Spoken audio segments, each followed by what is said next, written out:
Hello mga sangkay! Andito na naman ang sangkay niyong maingay. Another day, another someday!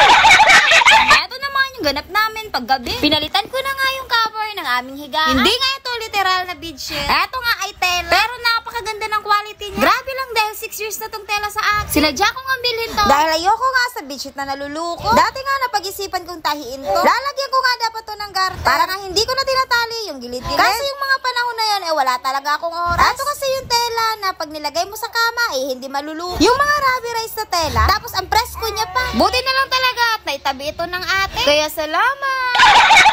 Tapos ganito nga yung ginagawa ko. Nilalatag ko nga muna sa kama, tinatali sa gilid. Tapos itatayo ko naman para mahigpitan ko yung mga tali sa gilid. Winalisan ko na nga rin yung ilalim ng kama. Saka naman nilatag ko na ang kama sa kalalagyan niya. Pagkatapos naman, nagpalit na rin ako ng mga punda sa una na. Malaway-laway na kasi kaya kailangan na nating palitan. Next month ko pa sana papalitan to. Mela. Kayo ba mga sangkay, ilang weeks nagpapalit? Ng jowa? Ay, mali. Ng punda at bedsheet pala. Habang nga ako nagpapalit dito, abay may batang nanonood sa akin. Sinasabi ko sa'yo, anak, paglaki mo, ikaw na ang gagawa neto. Kaya habang bata pa, manood ka lang muna sa akin. Dahil darating ang panahon, ako na ang manunood. At ikaw na ang gagawa neto. Kung sa ngayon ay nasa baba pa lang tayo, sa susunod, nasa lauting na kayo.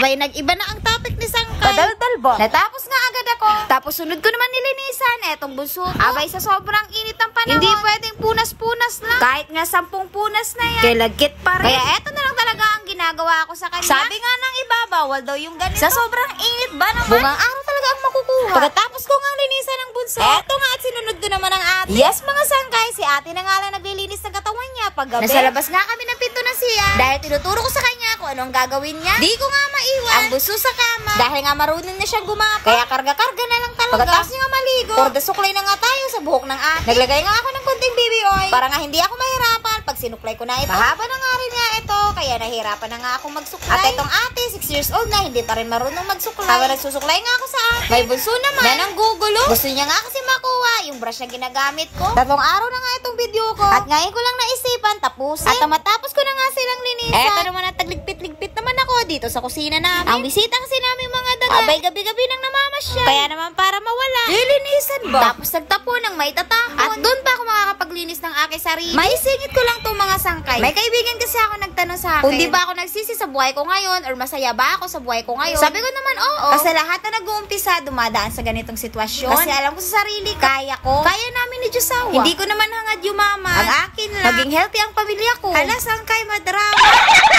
Umabot din ng 3 minutes ang aking kadadaldal. O siya, matutulog na nga kami. So, ayun lang. Hanggang dito na lang. Salamat sa panonood. Bye-bye mga sangkay.